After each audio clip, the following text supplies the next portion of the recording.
everyone, and welcome back to We Did It podcast. Amanda Weldon along with you, and we are now officially in season 2. Now, I took a bit of a break from season 1, and if you're watching on YouTube, that is something good that came out of COVID for me, was learning Zoom and being able to connect to people on there, and we are finally going to be sharing some video content as well. So if you're listening on any of the streaming platforms, Spotify, Apple Podcasts, or anywhere you listen to your podcast, hey, you could also check it out on YouTube. Now, without further ado, kind of getting that out of the way, season 2 kicked off seriously with a bang and kind of a pinch me moment as well for me.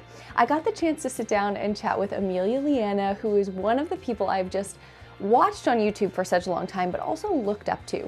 And the reason why I've looked up to Amelia is because she just has this ability to be vulnerable and just so authentic in her vlogs. And she is seriously someone who got me through the whole lockdown scenario. London, just getting out of it, it was so cool to just kind of chat with Amelia the way that things are differing, how it feels to have that open up from lockdown. But deep in our conversation, after I get all of my nerves down and out of here and just start to really settle into the interview, which I'm sure you might notice at the beginning, we really get to the heart of many things. Creating. Amelia's journey along the way from rejection to triumph over something that she had wanted to do a bit younger, but then found herself being coveted by the brand. And also just talking about haters online, overcoming heartbreak and sharing content and being vulnerable and showing up truly as yourself. This season is absolutely jam-packed with incredible people who have incredible stories, and the theme of this year, this season, is make your own momentum. And Amelia is definitely someone who has done just that. Amelia, we did it! We made it. Thank you so much for having me. Third time lucky, right? Luck seems to be a pretty good theme today. Okay, but first, before we get into what is really coming out and so exciting for you, how are you doing? How jealous am I that you got to have pasta on a patio with drinks? How is London?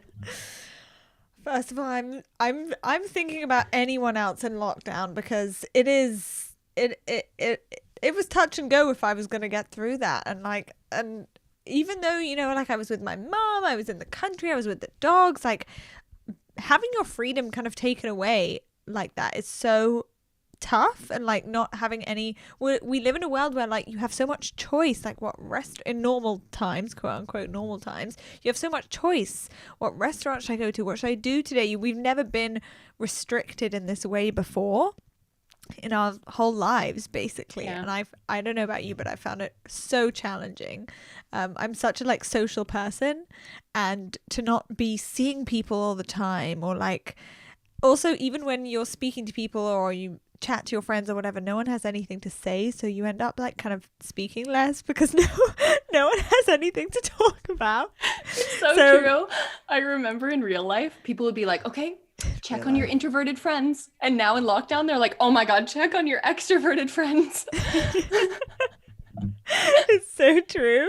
It's so true. So really, really happy to be out of lockdown. I think the whole of the UK, especially London right now, you cannot get a reservation to save your life. You cannot get an Airbnb. If you want a lunch reservation, you're talking 3:30 p.m. on a Wednesday kind of vibes. That's the earliest you're gonna get. If you want a dinner reservation, they're yeah, we've got 5:30. You're I could eat at 5:30. I could eat 5:30. That's okay. I'll take it. I just thought of a really funny reel. Imagine you bring your own table and chairs and sit outside. Someone needs to do that in London. To be getting a reservation, be oh my God. It's literally, do you think in reels now? Because I do too. I do. And lately I've gotten back on TikTok. And so I'm sure I'm annoying Scott so much. I'm oh, that would be such a funny TikTok. Or do you know what we could do? Or showing each other things. But it's so much fun. It's so fun, especially when you're in lockdown. I feel it's provided so much entertainment over the 300 lockdowns we've had. I know. And what's really cool too is, seeing you and even Victoria from In the Fro, seeing you guys grow because of reels, and seeing people on TikTok as well grow because of that platform. It's so cool because you can just show so much more personality, and you're someone who loves to show your personality. It is so different, isn't it? Like, I feel like in pictures, I don't know. I just don't love taking pictures as much as I do with reels and like having fun in that kind of way. I feel like in video, I've always been a video form kind of person. Like I've always gone more to YouTube than like pictures and things like that. So yeah, I way prefer having reels now. Well, this all kind of like comes really nicely with We Did It podcast, and this theme as well this year is all within this brand, this idea of make your own momentum. So for years and years, Amelia, this has been my life mantra because I wanted to be in broadcasting, and it's so different from like becoming an accountant, because it's like you don't write a couple tests and then you're like, oh, we did it. We're here. Yeah. I'm here. I'm an accountant. Yeah. Yeah. You have to open doors for yourself. Showing your personality online can seem so easy. Just saying that, I don't know, just be yourself on camera. Well, it's not exactly that easy. When the record button goes on, it can feel a little bit uncomfortable, and all of a sudden you realize you're talking to yourself in front of a camera in your room alone. And all you're thinking is, who else can hear this? Does this sound crazy? Well, Amelia is someone who has been able to truly shine through those moments and get so comfortable that sometimes I truly just feel like I'm hanging out with a friend. So I wanted to ask her take on that, and as well dive a little bit deeper on being a content creator when it wasn't the status quo. Yeah, it is so different now, because now it's like every week it's like, oh, Amelia, can you come speak at this careers day about what it's like to be like a content creator or an influencer? And like, even 4 years ago, that would just not even be a thing. It was definitely like more of like a passion kind of side project, and it was a way even to get into beauty journalism, or like it was just something else to have on your CV that looked good. Like, if that was at most what it was, if you know what I mean. Like, it was barely that, but it was at most that. But yeah, it was kind of crazy. Like, I remember starting and being like so embarrassed to have a blog, and like so embarrassed to do anything. And obviously you were doing it purely out of passion, like not for anything else. There was no way you could have a job from this. There was no way you were going to get sent any products. Like, that was literally the only reason you would do it, is because you loved the industry, or because it wasn't even an industry. It was literally just like because fun. I just wanted to talk about beauty. That was literally it. I wanted to talk about beauty, and everyone around me was so bored of hearing about my favorite lip balm or whatever I want to talk about that day. So yeah, it definitely like, it opened up so many doors. And I remember, and this is kind of relevant to the theme of your podcast, is I applied for a role at Tatler magazine, which is like quite a big Condé Nast publication here. And I don't know if you guys have Tatler. Do you have Tatler? We don't. I've seen it just from posts and things, because I feel like I follow a big bubble of UK YouTubers. Yeah. And I talk about them like they're my friends all the time. I'll be like, oh my God, Scott, new news. Anna and Mark are pregnant. And he's like, great. Cool. Like, who's that? Yeah. But anyways, back to the magazine. That was big news. That was big news, Anna and Mark's pregnancy. I was so bouncing off the walls for that. That was so fun. I did actually see your comment underneath her post as well. We commented like the same thing. I was like, oh, so cute. They're friends. So it's like second degree of separation. Yeah. But yeah, anyway, so I applied for a job at Tatler, and on my CV was my blog, basically, and it was a beauty assistant role. So it kind of looked like on my CV I was super, super keen on beauty, and they could see an example of my writing and my style and what products I was into and whatever. And I think that's what got me like through the first round. I didn't actually get the job. And I was so gutted. I ran into my sister's room crying. She was with her boyfriend. I just like sat on the floor, and I was like, I can't believe it. That was my dream job and like my dream publication. And like, if I didn't get that job, then like, I'm not gonna get any jobs. Anyway, literally like 7 years later, I'm now a contributing beauty editor of Tatler, which is crazy. Like, that is crazy to me. That blows my mind every day. It's so crazy. And when I went in to speak to them about it, the editor was like, so is this something you want to do? And I was like, I thought I was here to convince you, but actually you're convincing me. Like, this is weird. I was like, I don't know what to do. So yeah, I had to take a moment after that because that was like a funny full circle. But that was literally like a path that I had created. If I hadn't got rejected from that job, then I wouldn't have probably continued with my blog. I would have just let it kind of fizzle out or something. So that's kind of crazy. Along this path, I have learned that in life, it's the moments that were the hardest that I took the biggest lesson. But when you're in the thick of it, you can't exactly see the equation having an equal sign at the end. All you see is minus, minus, minus, and maybe the negativity that's surrounding you.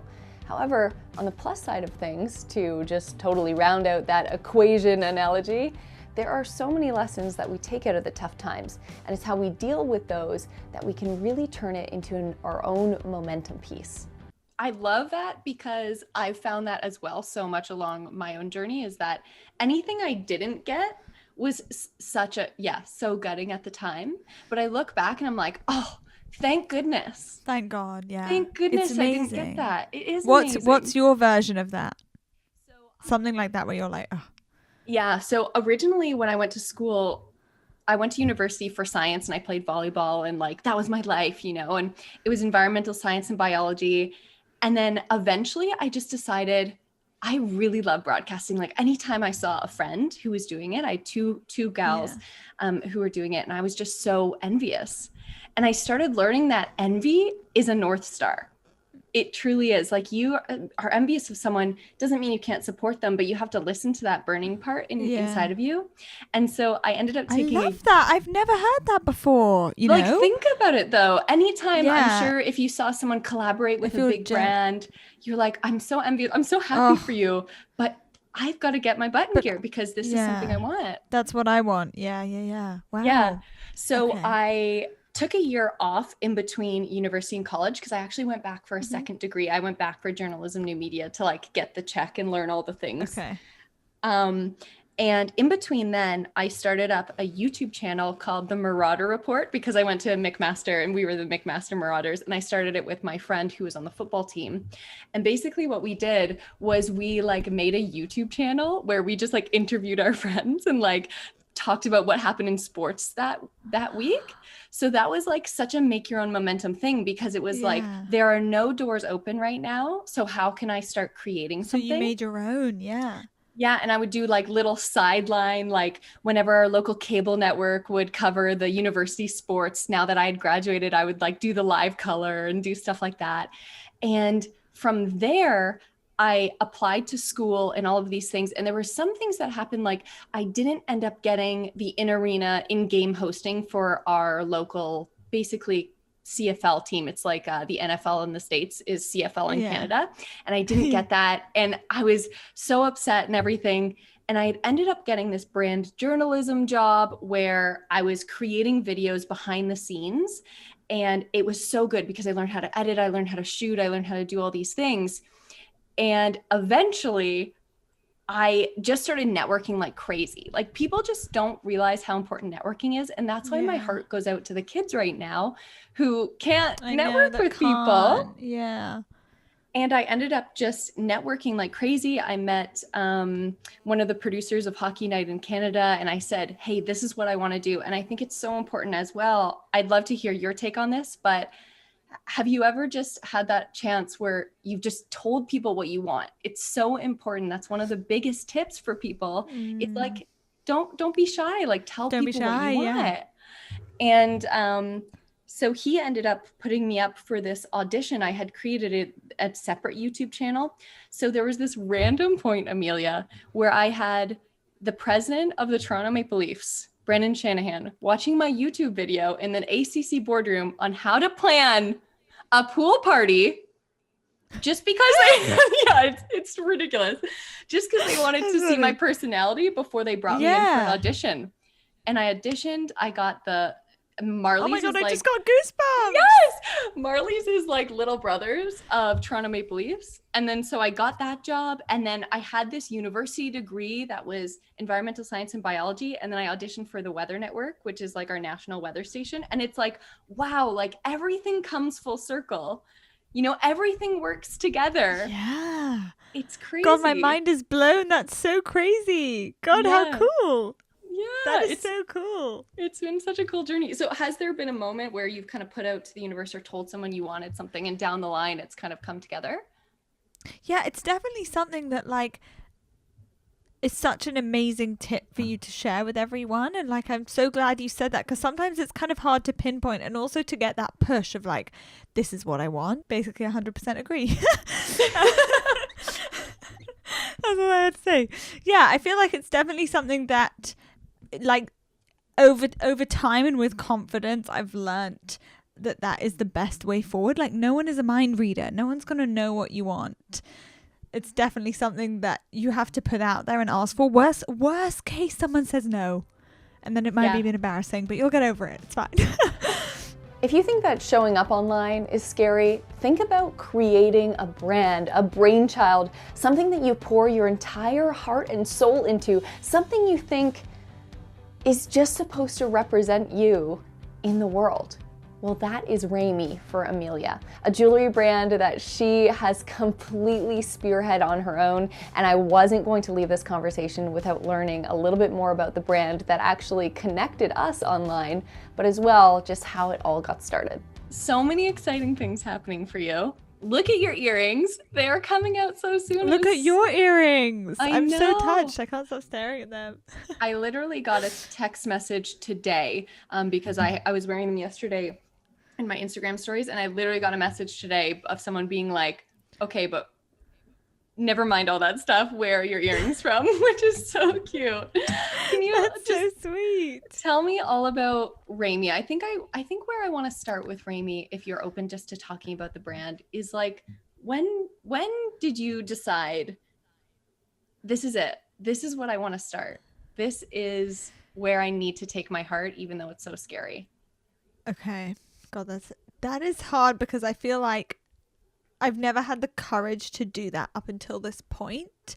And I remember when I did my first jewelry collaboration, it was with Majuri, which are like a huge Canadian brand now, aren't they? I'm wearing one right now. And are you actually? Yeah. I love Majuri so much. Love them. I was the first blogger that they ever collaborated with, and it went so well that they literally started doing like monthly drops with different bloggers.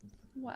And it was like such a huge turning point for them and for me, because I was like, oh wow, like people really like my jewelry recommendations, collection, whatever it was. And then a couple of years later, I did a more affordable range with a brand here called Skinny Dip, and that sold really well as well. And it was such a great collection, because I feel like more people could afford it, because it was still gold plated, but it was on the much more lower price point compared to like Majuri or Misoma or like any of the other brands that I collaborate with. And after Skinny Dip, after that first range, I was like, okay, this is what I want to do. Like, this is where I really need to take myself, because I have such a strong vision for what I want, and I don't want anyone else getting in my way. I don't want anyone to tell me what I can and cannot do. Like, this is going to be too expensive. You can't do that. That's going to use too much gold. You can't do that. No, like, I am doing this freaking my way. And I am such a bulldozer like that. And it's bad and good. It's a double-edged sword, because, you know, you end up in a bit of trouble sometimes shooting yourself in the foot. But the rest of the time, it's like, I'm so used to being my own boss now that when I want something done, like I want it done exactly like my way. And I felt like that with Rami. I felt like my brand, my own brand, not a collaboration, had to be like fully 100% me, and had to have like my vision and my stamp on it. And the only way that was going to happen if it was just me. And I did look into doing sort of like collaborative brands. I know a lot of my friends in the industry have their own brands, as it were, but it's kind of 50% owned with another company or an investor or someone else who can run it for them. They're sort of like the face of the company, and it's very silent. You don't hear about these other partners, but they are there, and they sort of run the show on your behalf, really. And I just chose not to go down that route, because I was like, I want to do this all myself, my way, and like I want to make sure that like everything is done to Amelia Liana standards and like just hold the standard like really high. So that was kind of where Raimi started, and that was about, I would say, like a couple years ago now. It takes a while. It takes a while. If anyone's looking to start a brand overnight, don't. That is it ain't happening overnight. Yeah. What's one of the biggest things that you've kind of come up against and thought, ooh, wow, that was like a big learning lesson for having the brand? I think that mainly the timelines in terms of like getting things out there. You know, you don't really think about that so much as a consumer, like how long things take to make. For example, like just the sampling takes 2 months. 2 months to make, not even design, not even get the drawings, not even get the products over to the UK, not even the second round of sampling. So you're talking like months and months and months. So if something sells out and people are like, when's it going to be back in stock? And I'm sat there like crying, like, not for at least 2 months, at least. Like, why weren't you faster? Yeah, like, why isn't everyone fast? So yeah, like that I would say has been the biggest challenge for me, because that part is so out of my control. Like that is the workshops that we're working with, and that's a pretty standard timeline, to be honest. So that part has been really challenging, especially when I want to just like get stuff out there and I'm like, okay, I have the samples, woo, let's launch tomorrow, and I'm like, oh no, I have to wait like at least 3 months now. Not wearing the stuff. One of the things that I absolutely love about you and your vlogs is that you'll be like, ooh, hint, like you're just like way too excited to keep it in. I know, I can't keep it a secret, and then people are like, when's that coming out? And I'm like, not for 2 months, sorry. That's so funny. So bad. So you were on a photo shoot. What was the energy around the photo shoot? How were you feeling? You were saying in your Instagram stories it was the first time that you were seeing a model your jewelry for the shoot, not just you. So how did that feel, like holding yourself back? I much prefer having a model on the shoot, I think, because that was the first time we've ever done it for Raimi, and I could really just focus on what the jewelry looked like. Not normally I'm like, what do I look like and what does the jewelry look like, which is kind of weird. But I'm normally like, okay, I don't like that picture of me at all, but the jewelry looks great. It's kind of hard when it's like of you. But it was definitely much easier, like just turning up to the shoot in my jeans and being like, oh great, someone else can like pose with their hands and think, oh, have I done this pose already yet today? Yeah. That's someone else's domain. I can just focus on the jewelry. But yesterday we had our campaign shoot for the new collection, and it was so great. It was so sunny. We were all outside most of the day. There was like a team of like 10 of us. It was so much fun. It was like those kind of days, and especially that day I actually shared the new collection. So whilst I was like changing my hair or my makeup or whatever, I was reading all the comments and messages, and that was just like giving me so much energy. It was so nice.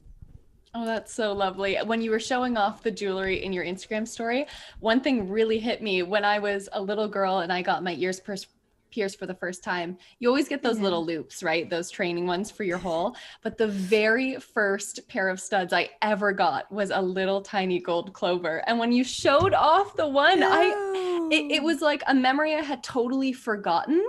And then oh my god, it like jogged you. All flooded back. It was just so lovely. I'm really excited for you. That's so sweet. So you have done this brand. You've also come out with your makeup bag, all of these other things. There's so many things that you're doing, but at the heart of it all is your personal brand. And I think another thing that I connect with, because we only have so much time in a day, right? So to watch vlogs and all this stuff, there's like a pack of people I watch. Sunday morning, I'm like, oh, this is my Sunday morning. What is going through your mind when you're doing a vlog? Amelia, you are so real, so just you in the moment. It feels like you're talking to a friend. It feels like so unedited at moments in the best way. And how do you just get to that vulnerable point? Seriously, I think a lot of people who start YouTube are just like, how do I be myself on camera? Oh, I'm so glad you said that, because that really is like that is how I feel. And even when I'm around my friends, like Guy even said to me the other day, he's like, it's just so crazy. Like sometimes I don't even realize your camera's there because I'll just whip it out and whip it. And he's like, I forget that you're vlogging. All of a sudden we're having a conversation and like your camera's there. And I'm like, oh yeah, she's vlogging. Like it's just become such second nature to me. And even to the people around me that my camera's just there. And like my mum sometimes like, can you not film me? Like I'm in my tracksuits. And I'm like, nobody cares. Nobody cares. I'm in my tracksuits too. We're all in lockdown. What else are you gonna wear? Oh my God, your mom is gorgeous as well. Like, come on. Come on. But it definitely has been like, I remember in the beginning, my first YouTube video, I made my sister sit in the room so that I could feel like I was talking to someone, because I was like, I'm talking to nobody here. Like nobody's listening. But now because I engage with people and I see like, I spend so much time on comments. Like people think like, oh, it's not Amelia, or like whenever I reply to people's DMs with like a picture of me or a voice note or whatever, everyone's like, can't believe it's you. I'm like, what, who like what? Like, who do you think's on there? Like I spend so much time engaging with people that I know, like I feel like I have so many faces or usernames or whatever in my head when I'm vlogging. That's so cute. I love that you said your sister comes in the room with you too, because that was one of my biggest tips when I was learning to broadcast. Because it's so funny when you're in a newsroom, you're talking to a camera, same way you're vlogging. Yeah. And I would just pretend like I was talking to my dad, because we're always goofs. We always joke together. Like we just have such a great relationship. And and the best compliment ever was, oh, I feel like it's Amanda telling me the weather, not you trying to be someone else. Oh, and it's because nice. Of that. It's because you're like, have those people in mind, and also having the usernames in your mind is so funny too, because going to events when you're first going or meeting someone, you'll be like, oh, that's like so-and-so. And then you're like, oh, wait, no, they have a real name. Yeah. Victoria's still saved on my phone as Victoria in the Fro. From like when we first met back in the day, and I've just never changed it. And then like recently on a trip, she was like, I'm still Victoria in the Fro. I was like, yeah, you're Victoria Fro. I don't know your last name. Just kidding. Obviously I know her last name, but like from back in the day when it was like everyone was called their usernames basically. Like I was Liana Beauty Blog. That was literally my name. That is so cute. Well, I kind of like the segue actually, you speaking about Victoria, and then as well, obviously you're so close to Estee, watching her come out with her like 10 years on YouTube. It's so fun watching the evolution. And you speaking about Guy and your sister. Another one of my favorite things that I've learned from you over the years has been the phrase front row people. My hope and prayer is that every single person out there has someone that they feel like they can talk to, someone they feel they can confide in, but not even just that, someone that they can feel they can just be so themselves, they never even knew that they could be that themselves, if that makes sense. And Amelia has the perfect name for this, and it is front row people. Yeah.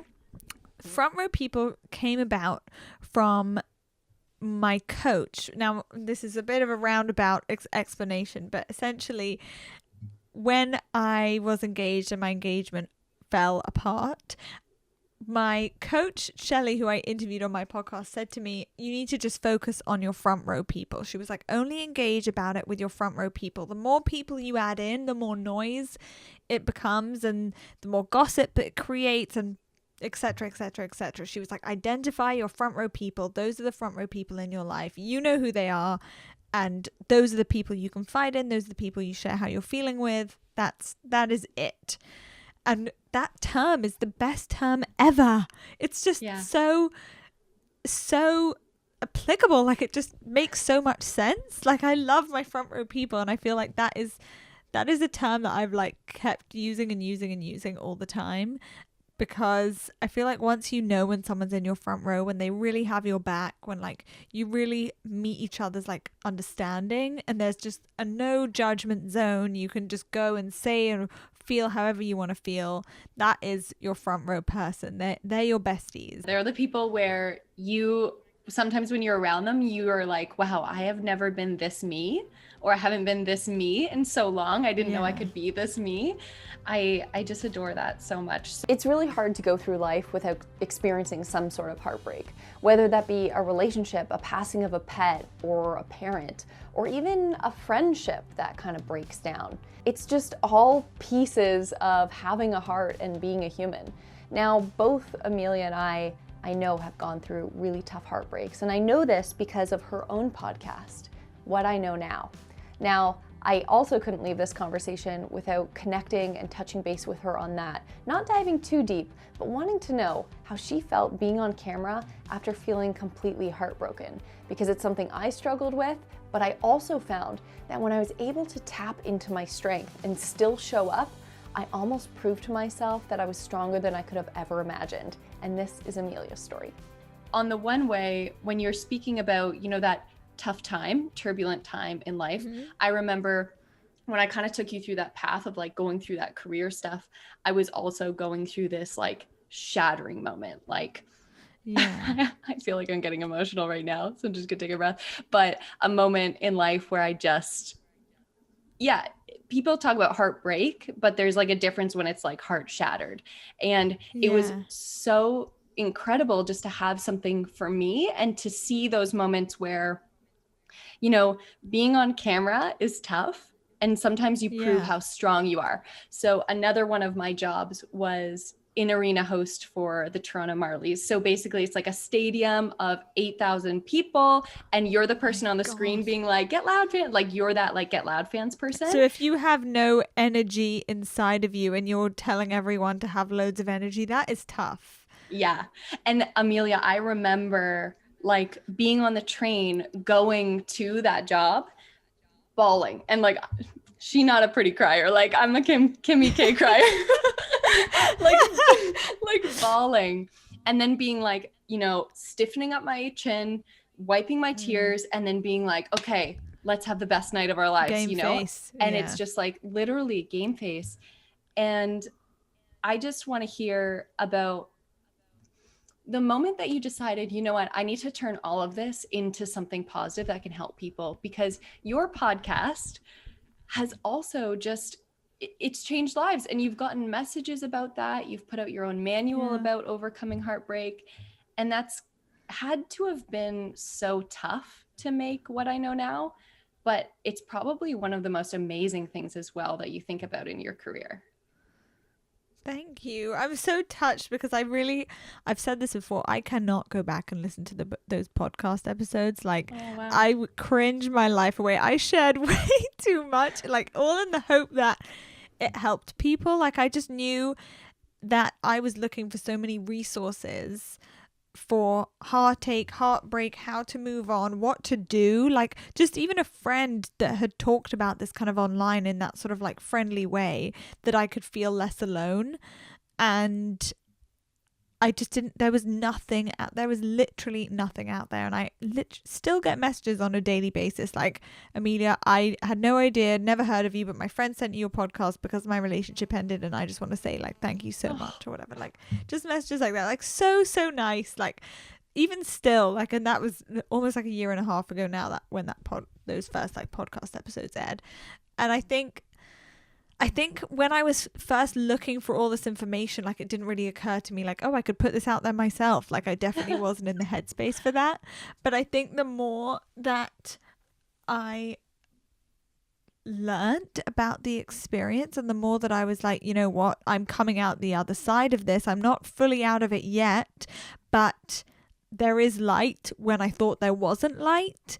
And I hope that I can show someone else that like there is light when they're feeling like I am just in full on pitch black here and there is no end to the tunnel. Like, I'm in pitch black for always, basically.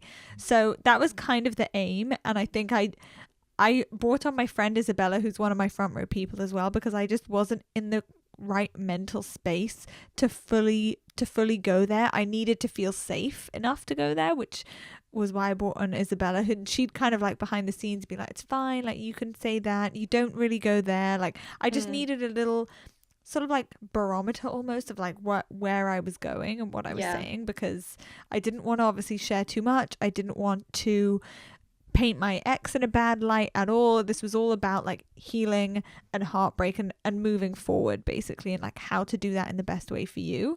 So I needed to feel safe enough to do that. So that was why I brought on Isabella as well.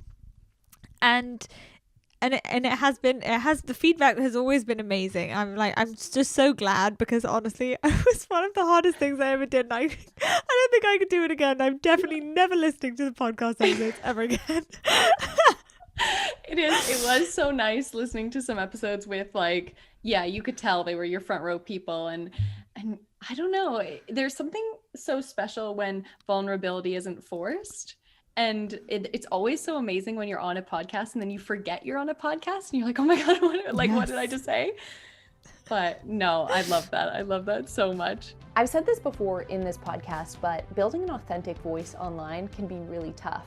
And I think it doesn't necessarily have to be you crying online and showing those really tough times.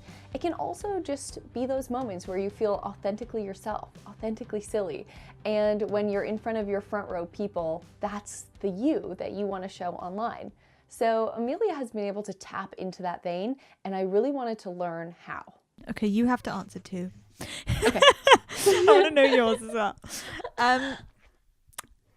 I think I would say like to really think about what gets you going. I think right now especially it's so easy to kind of get lost in like trends and viral things. And I remember on YouTube back in the day there was this, I don't know if you ever saw this, like putting on 100 layers of lipstick trend. And I remember doing that video, uploading it, and as soon as I posted it I was like, this isn't me. I don't want to be, this isn't even funny. Like this is, I don't want to be wasting 100 layers of my nice lipstick. And I didn't think I just got, and it's so easy to get lost in the trends and in the like viral things. So really kind of, I guess, think, if I was like advising someone, I suppose, like you said, think about like what really drives you and what you're really like passionate about. Like for me, it's like beauty, fashion, and I love making people laugh. Like I love, especially now when we're all in lockdown and we were in a freaking global pandemic, like I love comments like, this made my day, or like I'm laughing so much, I was having a crap day and like I'm so much happier now. Like that is my driver. And I love like those are my drivers basically. So kind of identifying that and then thinking about like what you can create in those kind of categories. Yeah, it sounds a lot like that's your why. Like, why am I doing this? Well, it's this. Like, this is my why. Yeah, 100%. That's so important. I would say right now I'm like floating on the bubble of that, which is kind of tough just because I had a career that really helped me, be on camera, do the like all the behind the scenes work. And I'm just really trying to figure out who I am on screen.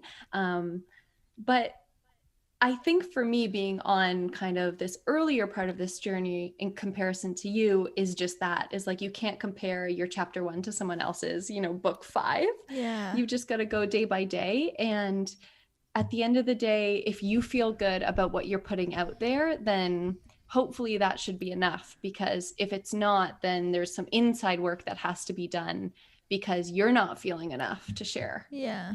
Yeah. Yeah. So, I love that. That's such good advice. Yeah. So that's been a little bit of that. You have really great like Amandaisms, like chapter 1 to chapter 5, North Star. I'm gonna use some of your Amandaisms. I like them. You can use some of those at parties if you want.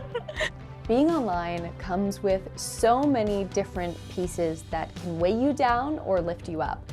And one of the things that can weigh you down if you don't get it under control as soon as you start to create is comparison. You are you, and that is your power.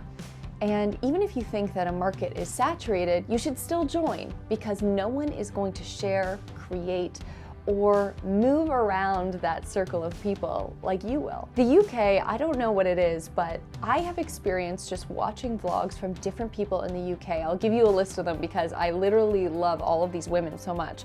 Estee Lalonde, Amelia Liana, Anna Newton from the Anna Edit, Lily Pebbles, Victoria from In the Fro, Josie from the Fashion Mumbler. I mean, you have all of these women who are so great, Patricia Bright, for goodness sake. But you look to your left, you look to your right, And you could fall into comparison so easily, or you could rise with each other. And that's what I think these women have done. It's so unique. I really wanted to learn a little bit about the comparison game when it comes to online, especially with those numbers and just the amount of content that these women churn out every single week. One last thing I think I want to say about firm row people is a good amount of them are doing the same thing that you do. So how do you kind of take down the comparison and just float along this journey together, if that's what you're doing? Yeah, that's such a good question. I feel like in this industry, especially when it's a lot of the similar kind of category of girls,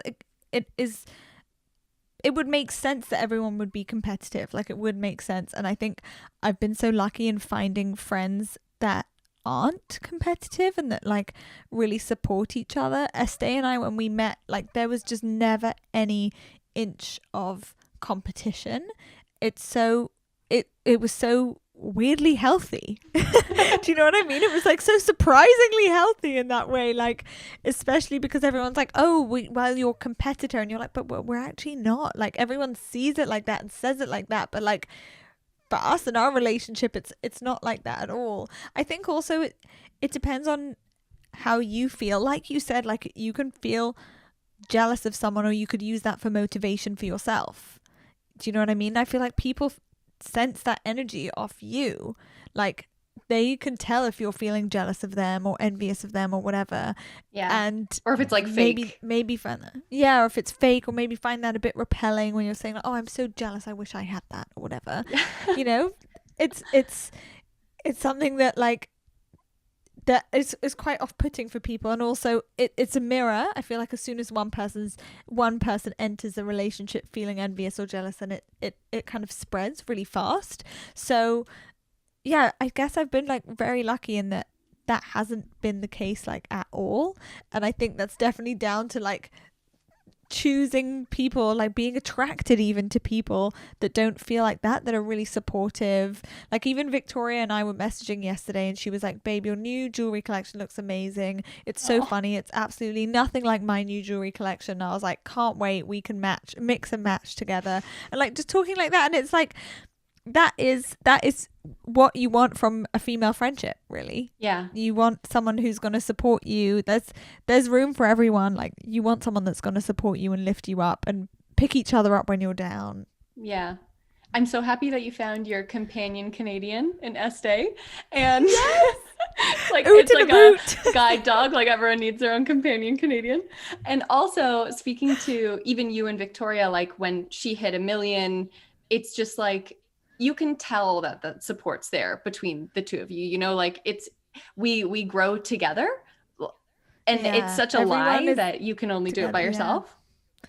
Yeah. And even in this industry, especially, it's so small that when one person does something, it does pave way for everyone else. It's so amazing like that. It's so cool that, like, you know, one person starts something and then all of a sudden, like, everyone else is doing that. I remember back in the day when Estee became a Lancome ambassador, it was like that was the first of anyone in London, anyone in the UK that was an ambassador in that way for a brand, for a beauty brand, especially a L'Oreal owned beauty brand. Mm-hmm. And all of a sudden, all these other brands started following with other influencers, and it's like, it kind of paves the way. It's so cool how, you know, one person starts and then it just opens up a whole avenue for everyone else. Yeah, that is so cool. And even having other friends in the industry too. One of my last questions is on dealing with negativity, because sadly online, like, I know it can be a cesspool, or it can just be the best place ever. And no one gets to this amount of success without some people who aren't stepping up to the ring saying, hey, you can't do that. It's never the ones who are showing up. We've learned that from Brene Brown. Yeah. But how do you deal with that on a daily basis? Yeah. Firstly, Brene, freaking love her. Hi, Scotty. Hey. Just brought Rosie back from the vet. Oh my God. So cute. She's 13 weeks old now, and it's been life-changing. She's amazing. One little thing you said in your... I've ever seen. When you said in your vlog, when you were like, they're annoying, but I wouldn't not have them. I was like, wow, that's the most relatable thing ever today. Yeah. Have you seen that TikTok where it's like, show me something you find annoying? And then everyone like pans over to like their dog, and then they're like, I've also seen the one where it's like, show me something that you got from your last relationship that you just can't get rid of, and they like pan to their kid, and I'm like, oh, that's savage. that's brilliant. I haven't seen that one. That is so funny. Oh my god, so bad. Oh my god, so I'm like sweating entertaining. now. Like dead. Yeah, dead. That is so funny. Oh god, my no, I God. forgot the question. Oh, haters. Okay, first of all, yes, Brene, love her. You are never going to be criticized from someone that's doing more than you. Yeah. It's just quite simple. Second of all, it does come with the territory. So, and it is something that's like so easy almost to overcome. Like all you really need to do is share it with someone, send it, screenshot it to your friend and be like, what the hell is that? Like, oh my goodness. And almost like talking about it makes it seem so minor. Whereas I've always found when I like leave it in my head to just kind of linger and like float around and don't get it out there, it becomes much bigger. Whereas as soon as I've said it, I'm like, oh, that was a dumb comment. Why do I even care about that? Like whatever. I feel so bad for them. Yeah, like what I usually kind of think. And it is that so true. I'm like, oh, shame that you're so unhappy that like you go and try and make other people unhappy. Like that's so sad. Scotty's advice is always like, if you wouldn't take advice from them, don't take criticism from them. And I'm like, boom, like that's it. Boom. Yeah. I go to my front row people for criticism. I'm like, what do you think of this? Is it crap? And they're probably like, yes, but they're my front row people. I'm asking them, you know, I'm asking them for that. Well, then they're probably like, oh, well, look at the one I got today, you know? I've also seen those TikToks where it's like turning my haters' quotes into like, or comments into inspirational quotes. You should do that. Inspirational quotes. So funny. Oh my God. You don't want to promote so it, but it's just so ridiculous. Yeah. Last thing for We Did It podcast, I always ask people to kind of share with us a channel opening moment. And basically the channel opening moment, it has to do with this one Martha Graham quote.